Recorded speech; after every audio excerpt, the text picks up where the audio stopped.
Eli Bomei.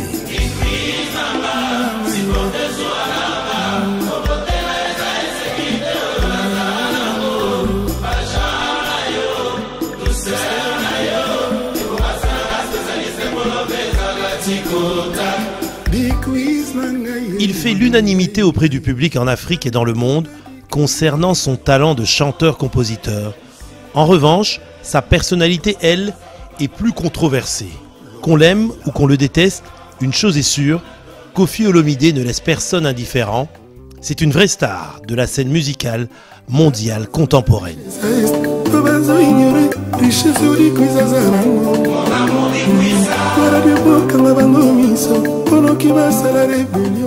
Après 30 ans de carrière, Koffi Olomidé est toujours au top. Ses albums se vendent par milliers et ses mélodies créent l'ambiance de Johannesburg à Paris, Londres et Bruxelles, en passant par Nairobi, Abidjan, Douala ou Kinshasa. C'est là, dans sa ville, que nous l'avons rencontré dans un lieu hautement symbolique pour lui. Soucieux de préparer la relève, Koffi Olomidé a choisi d'encadrer les jeunes talents de la nouvelle génération. Il a donc créé cet endroit, le St. James Hall, une salle de spectacle située au cœur du célèbre quartier Matonge à Kinshasa. Scène ouverte pour la promotion des artistes, le St. James Hall abrite aussi un studio d'enregistrement musical hyper moderne. C'est sans doute le plus perfectionné de la RDC. Nous sommes capables de corriger ce que nous avons eu comme défaut dans le temps, dans tout ce qui est musique congolaise. Cela veut dire un groupe congolais peut faire du vrai ndombolo avec une chaleur que les autres pays qui nous ont un peu bougé. Mais là, nous pouvons faire au moins 48 pistes en input en même temps.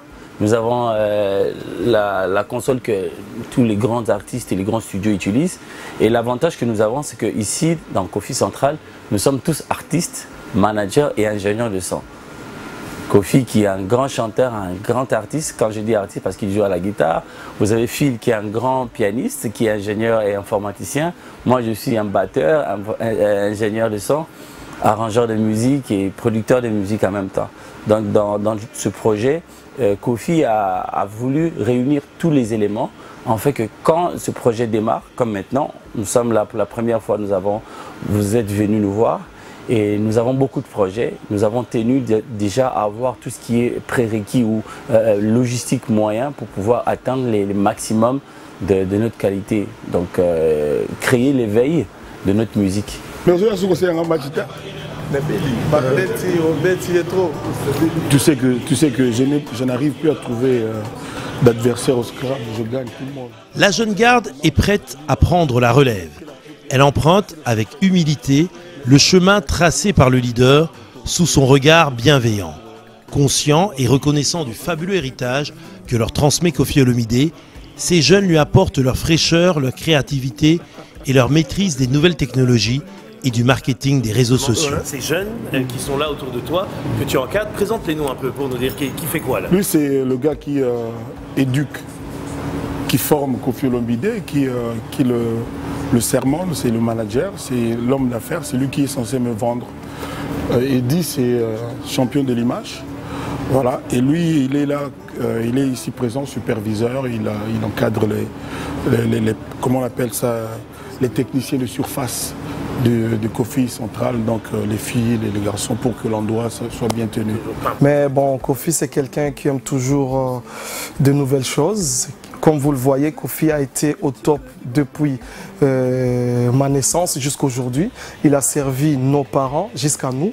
Donc c'est notre star. Les jeunes de mon âge, Koffi est leur star. Donc c'est comme ça que, même dans son équipe, il cherche toujours à renouveler l'équipe. C'est comme ça qu'on se retrouve aujourd'hui avec lui. Par rapport aussi à l'expérience, par rapport au savoir-faire, c'est quelqu'un qui aime les gens excellents. Et donc on peut dire que Koffi ne se démode pas parce qu'il reste en contact avec, je veux dire, le nouvel esprit de la jeunesse d'aujourd'hui. Des gens comme vous lui permettez d'être en connexion avec la nouvelle vague. Ouais, tout d'abord lui, c'est un grand travailleur. avec tout ce qu'il fait, c'est quelqu'un qui travaille vraiment à fond. Et pour mieux travailler, je pense qu'il a trouvé mieux de commencer à rajeunir à chaque fois l'équipe, et c'est comme ça, mais avec des bons éléments. Quand on parle de la vision de Kofi Central, c'est les soucis que l'artiste avait pour la jeunesse. Il avait vu que des jeunes avaient des problèmes. Il y a des jeunes qui avaient des talents, mais ils avaient des problèmes pour se produire, des problèmes pour se faire connaître. Lui, il a créé cette structure-là, qui ont un label, pour un peu exposer les 10 jeunes au monde entier, quoi. Donc, pour exposer les œuvres, pour un peu venir en aide à ces jeunes-là. Ouais. Mais création de tout ça, c'était aussi ses rêves d'enfance. Il voulait, depuis qu'il a commencé la musique, il avait par exemple de petits problèmes vis-à-vis au programme de studio. Quand il arrivait comme ça, on le programmait, tu chantes de telle heure à telle heure, il arrive là, on dit non, tu dois stopper. Là où vraiment, ce qu'on appelle les anges d'inspiration commençaient à arriver, on les coupe, on dit non, là, c'est quelqu'un d'autre qui va rentrer et tout ça. Alors il a vu, c'est mieux, parce qu'ici, il peut venir travailler la nuit, toute la nuit comme il veut et tout ça. Mais il respecte quand même le programme d'autres jeunes et les programmes d'autres artistes qui peuvent venir. Et ici, c'est aussi commercial, ça veut dire que tous les artistes du monde entier peuvent venir.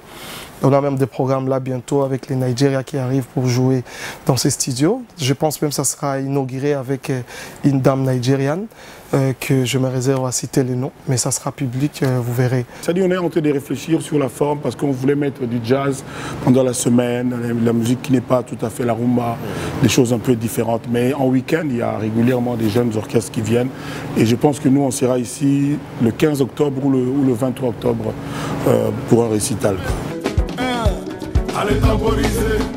Koffi Olomidé n'a pas pris sa retraite, bien au contraire.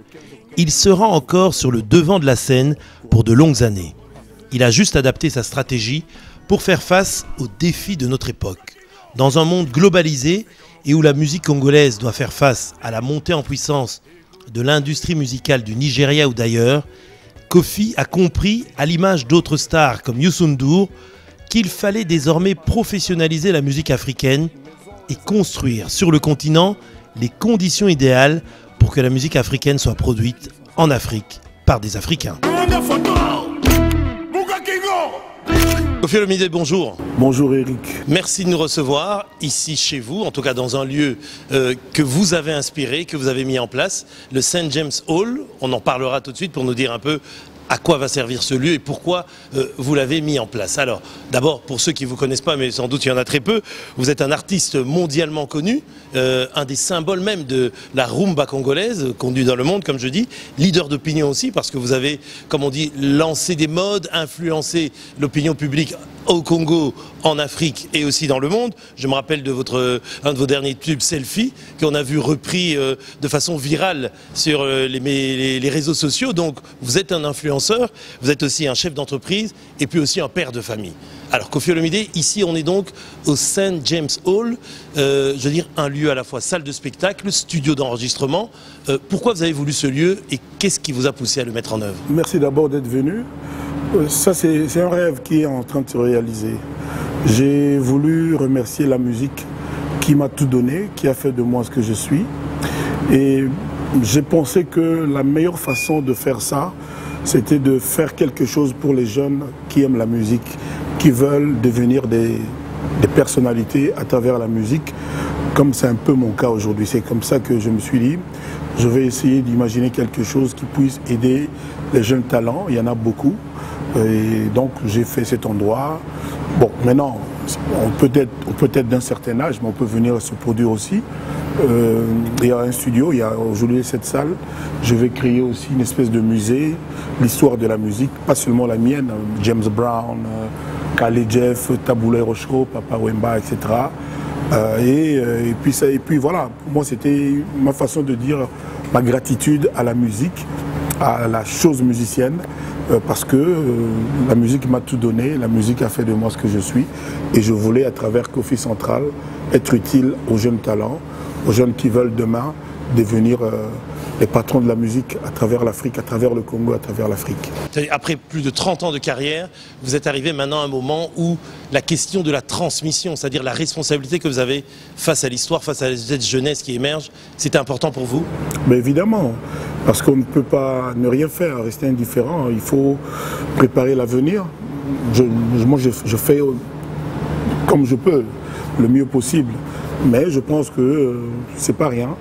Et puis voilà, quoi. Mais, par contre, le quartier latin, mon groupe qui existe toujours, nous allons nous-mêmes aussi, nous produisons ici aussi, nous allons aussi enregistrer. D'ailleurs, il y aura prochainement l'album de mon groupe, ça s'appelle Suprématie. Et moi-même, je prépare aussi un single. Tous mes amis avec qui je voulais faire des featuring, des trucs, tout ça, je pense que maintenant on est un peu plus à l'aise. On ne va pas avoir des impératifs, on va pouvoir se livrer à cœur joie au métier que nous aimons. Donc vous gagnez une autonomie ainsi, une autonomie aussi, comme vous dites, vous allez être une pépinière de nouveaux talents. Alors on a visité ce lieu, le studio, un studio comme on dit vraiment avec un top niveau du matériel, en tout cas inégalé au Congo, en Afrique centrale, donc qui va être en tout cas concurrentiel par rapport aux meilleurs studios d'Afrique et peut-être du monde. Ça manquait ici au Congo. Pourquoi il n'y a jamais eu ça qui a été mis en place? Pourquoi d'autres ne l'ont pas fait? Oula, bon, maintenant j'ai pas été dans chaque maison voir ce qu'il y a ou ce qu'il n'y a pas. Moi j'ai essayé de faire au mieux. On a atteint ce niveau-là. Mais j'ai l'ambition de faire encore mieux, c'est-à-dire d'être vraiment up-to-date, c'est-à-dire tout ce qui sera au plan technologique arrivé. Moi, je voulais qu'on acquiert cela et que le studio soit vraiment performant. Maintenant, oui, c'est l'un des studios quand même viables du pays. Je pense l'un de 3, 4, 5 qui sont dignes de ce nom. Moi, j'aime les studios. Ma vie, ça a été des studios, les ingénieurs de son, les nuits là-bas, les nuits blanches, etc. J'aime ça et donc vraiment, je vais, avec les peu de moyens que j'ai, faire en sorte que ce soit quelque chose qui respecte les talents des artistes qui viendront, où les artistes se sentiront à l'aise et pourront s'exprimer comme ils le souhaitent. Alors on a rencontré certains parmi les jeunes qui vont manager, qui vont gérer ce studio au quotidien. Je veux dire, vous avez confié ça à des jeunes pour être en phase avec la nouvelle vague, avec l'esprit de l'époque? Exactement, c'est tout à fait ça, parce que ça ne sert à rien de faire le contraire. WhatsApp c'est jeune, Internet c'est jeune, Facebook c'est jeune, Vivo c'est jeune, YouTube c'est jeune. Il n'y avait pas ça il y a 30 ans. Donc tant que faire se peut, moi je préfère ne pas rater la marche. Et justement, comment vous vivez l'époque aujourd'hui? Quand on voit cette musique qui chante, cette musique, cette rumba congolaise qui a vraiment, comme on dit, influencé les autres musiques, mais aujourd'hui, elle est dépassée par le rythme nigérian, parce qu'ils ont su la moderniser, y mettre des sons modernes, et ils arrivent à en faire un produit commercial assez puissant qui conquiert le monde aujourd'hui. On va aux États-Unis, on va en Asie, on écoute la musique nigériane. Vous parvenez aussi à vous faire connaître mondialement, mais avec ce studio notamment, l'idée c'est d'offrir un produit aussi mondialement connu? Déjà, les Nigérians parlent anglais. Quand on parle anglais, quand on chante en anglais, on a un avantage par rapport à nous autres, indéniablement. Au Nigeria, il y a des patois, il y a des langues nationales, mais nos frères ont compris qu'ils avaient à gagner à mettre en avant l'expression anglaise. Donc ça c'est un. Ensuite, ils sont tournés vers l'Amérique, vers la Grande-Bretagne. Et puis nous, on est délaissés pour compte. Nous, on n'a personne, on n'a rien. Moi, j'ai fait ça moi-même et tout. Mais au Nigeria, c'est vrai, ils ont regardé ce qu'ils faisaient les Congolais. Ça, il ne faut pas se le cacher. Et puis, ils ont été performants, ils ont été intelligents, ils ont fait ce qu'ils ont fait.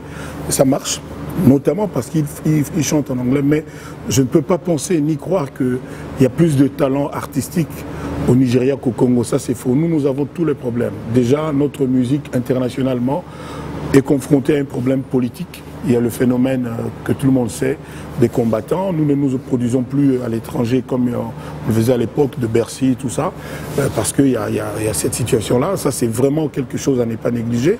Il n'y a aucun artiste de renom de notre pays qui a pu se produire, qui a pu s'exporter tranquillement.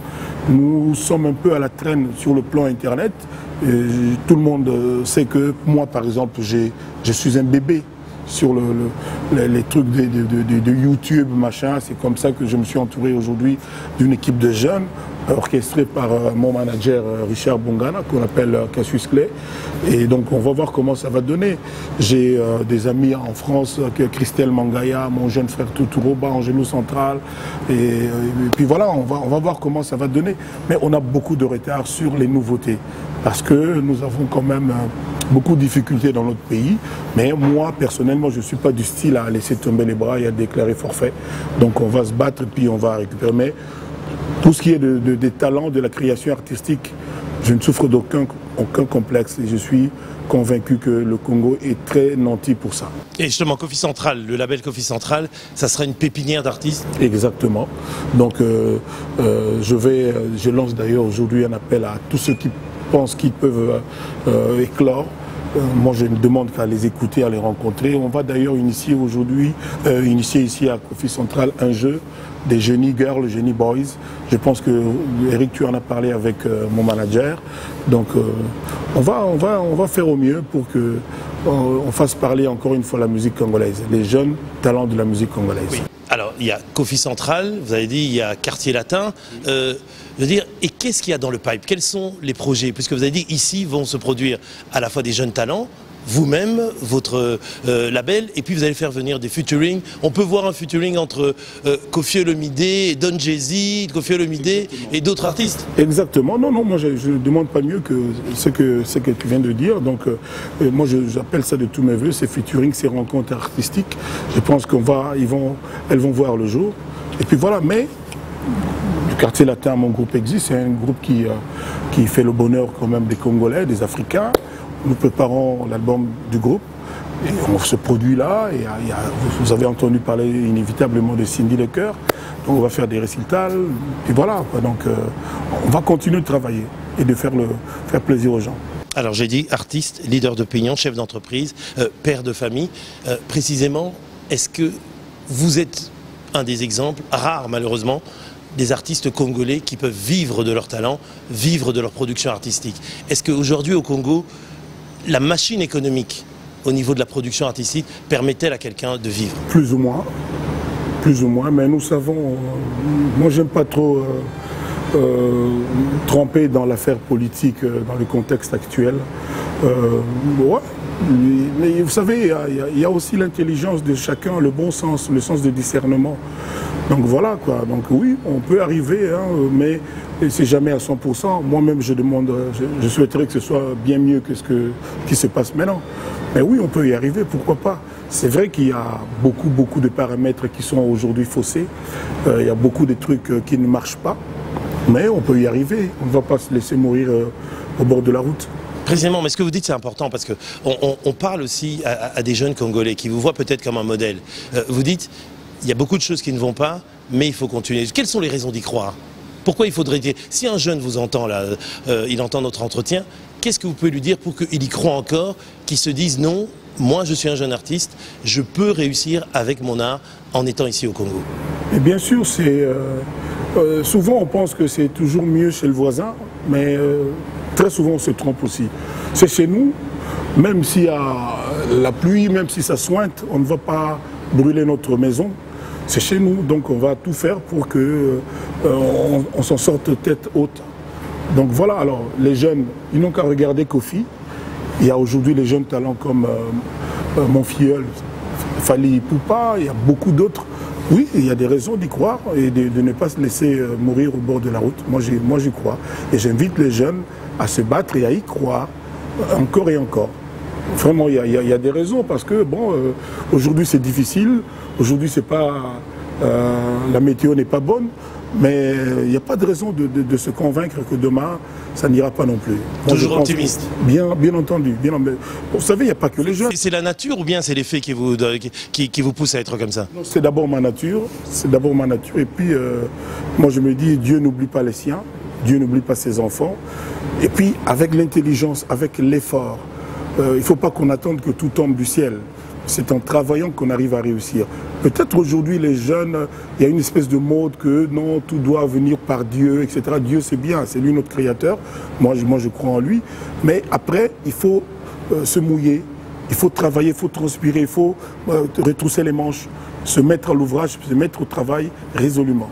Je pense qu'en travaillant vraiment et en faisant abstraction des difficultés, de tout ce qui ne marche pas, on peut y arriver. Je l'ai dit, hein, chef d'entreprise, leader d'opinion, chef de famille, modèle social, on ne peut pas ne pas parler de ce qui s'est passé récemment. Il y a eu un incident avec vous à l'aéroport au Kenya. Je veux dire, les gens se sont dit, mais ça, ce n'est pas le Kofi que je connais. Non, non, je veux dire, qu'est-ce que vous pouvez expliquer aux gens? On ne peut pas juger le Kofi qu'on connaît avec Kofi hors de lui, qui a subi un moment d'égarement, un moment de folie qui a duré 10 secondes. Heureusement, le coup de pied n'a pas atteint la fille, mais bon, j'ai fait mon mea culpa. Je pense même que j'en ai parlé à Vox Africa. Vous savez, faute avouée n'est qu'à moitié pardonnée, et ça le restera. Mais toujours est-il que j'ai dit publiquement que oui, j'avais fait une faute. Je ne devrais pas me comporter comme ça, même ce qui venait de se passer récemment. C'est des moments comme ça dans la vie, mais bon, vous avez dit tout à l'heure, j'ai 30 ans de carrière, il y a eu cet incident-là. Je pense qu'on ne va pas nous couper la tête pour ça. Non, mais humain, trop humain. Je veux dire, reconnaître son erreur, c'est reconnaître son humilité aussi. C'est grandir. Non, non, non, moi, c'est même pas pour que je sois grandi ou quoi, parce que je suis sincère. Je me suis rendu compte, c'est toujours avec le recul, que la colère, effectivement, est une mauvaise conseillère et que j'aurais dû me maîtriser, me contrôler davantage et ne pas commettre ça. Mais comprenez-moi que je souhaiterais que ce soit du passé maintenant. Bien sûr, mais on vous a donné l'occasion de vous expliquer. Je l'ai dit, père de famille, vous êtes un père de famille, vous êtes un artiste. Souvent, il y a des dynasties d'artistes, hein, on a vu ça. Je veux dire, fils d'artiste, je veux dire, la bonne graine ne peut que émerger, je veux dire, d'un arbre qui est bien assis. Est-ce que vos enfants, vous les poussez à entreprendre aussi cette carrière? Ou au contraire, vous dites non, non, tenez-vous loin de là parce que c'est trop compliqué, c'est très dur comme carrière? En congolais, non. Je leur dis non. Au Congo, non. S'ils veulent se hasarder dans ce métier difficile, où il y a beaucoup de problèmes, de susceptibilité, il y a des jalousies, il y a beaucoup de haine, il y a des faux jeux, il y a des faux culs, qu'on me permette l'expression. Au Congo, non. Moi, ma fille Didi Stone est déjà en train de devenir une espèce de célébrité, mais moi je préférerais qu'elle soit plus célèbre comme avocate, architecte, chef d'entreprise, quelque chose comme ça, patronne de la Banque mondiale, FMI, mais voilà. Mais elle est connue comme ça, elle a peut-être dans son ADN ce qu'il y a chez moi. C'est d'ailleurs, je ne devrais même pas dire peut-être, elle a ça. Je regarde Saint James, l'athlète de la famille, son grand frère Mourinho Del Pirlo. Je ne sais pas, il y a Diego aussi qui est dans le football. On verra bien, mais tout ce que je fais, ma prière chaque jour, chaque matin, c'est que mes enfants soient des gens respectés et respectables, qu'ils soient des gens honnêtes, intelligents, travailleurs et qui ne cherchent pas à vivre dans la facilité. Voilà, ça c'est mon rêve et je sais que Dieu va m'écouter. Didi Stone, par exemple, je l'observe, elle a déjà une certaine personnalité. Je souhaiterais que ça se cultive encore et encore. Mais musicien au Congo, non. D'ailleurs, si on me demandait, je ne référais pas chanteur congolais. Mais chanteur, mais pas congolais? Non, pas congolais. Pas congolais. Sincèrement. C'est aussi grâce au Congo, vous avez cité, je veux dire, la grande tradition de la rumba congolaise, les Khaled Jeff et tout ça. C'est parce qu'il y a une tradition, il y a une historique. Je n'ai aucun problème avec mon pays. Mais il se passe des choses, il y a une mentalité telle que c'est terrible. Peut-être que moi-même je suis coupable aussi, mais si j'ai à choisir, je ferai chanteur argentin, cubain, je ne dis pas que là-bas il n'y a pas de problème, hein, ou américain tout simplement, ou russe, je ne sais pas, mais non. Déjà parce que les meilleurs studios ne sont pas ici. Voilà, on a une bonne petite raison. Après la disparition de Luambo Makadi, de Rochero, de Papa Wemba, vous êtes un des derniers monstres sacrés de la musique congolaise. Ça vous donne un poids sur les épaules? Ah oui, ça me fait peur aussi. Et puis, il n'y a même pas lieu de parler de ça. Vous savez, il y a des absences qui pèsent plus que des présences. Ces gens que vous avez cités sont des géants, des monuments. Moi, j'existe parce que Taboulé Rochero a chanté. Luambo, c'est le grand maître, on l'appelait grand maître. Papa Wemba, c'est un grand frère, c'est un aîné, c'est un modèle. C'est une personnalité, un charisme incroyable. Donc je ne me compare même pas à eux. C'est des gens que je respecterai toujours. Et très dommage pour la musique congolaise qu'il n'y ait pas des gens comme ça. Vous avez oublié Pépé Calé, Madilou System. C'est très très dommage qu'il n'y ait pas. Donc la musique congolaise, moi je trouve elle est un peu laminée un tout petit peu. Donc le vide est trop grand. Comme je disais, il y a des absences qui pèsent plus que des présences. Artiste comblé, j'imagine, homme comblé aussi. Comblé, oui. Vous allez vite, hein, comblé. Si vous saviez ce que j'ai comme emmerde, comme dirait Charles Aznavour. Ouais. Mais ça va, je ne me plains pas de mon sort. Pour terminer, qu'est-ce qu'on peut vous souhaiter? La paix pour mon pays, l'intelligence, la bonne foi. Et je souhaiterais vraiment que le Congo devienne un havre de paix pour ses enfants. Moi, je sais qu'il y a des problèmes, comme partout. Mais ce que je souhaiterais dire à mes compatriotes, moi, je comprends ces problèmes. Ils sont aussi les miens. Dans mon état d'esprit, ça existe. Je ne suis pas content, comme eux ne le sont pas. Mais je voudrais dire que rien ne vaut la tranquillité. Rien ne vaut les nuits sans les coups de canon. Faisons ce qu'on a à faire, disons ce qu'on veut dire, dans le respect de l'autre, avec l'amour de notre pays. Personne ne viendra construire le Congo pour nous. C'est avec nos bras que nous bâtirons notre pays, que nous bâtirons notre Afrique, notre continent. Aujourd'hui, il y a des pays modèles où la démocratie marche. Le Bénin, le Sénégal, j'en oublie de meilleurs, au Kenya, l'Angola, tout ça. Nulle part tout est parfait. Nulle part il manque des gens qui pleurent, qui se plaignent, qui ont des revendications. Nulle part. Chez nous non plus. Mais privilégions la paix, la tranquillité, la concorde. Moi, je ne suis pas un politicien. Je n'ai pas à dire par où passer, par quel superfuge.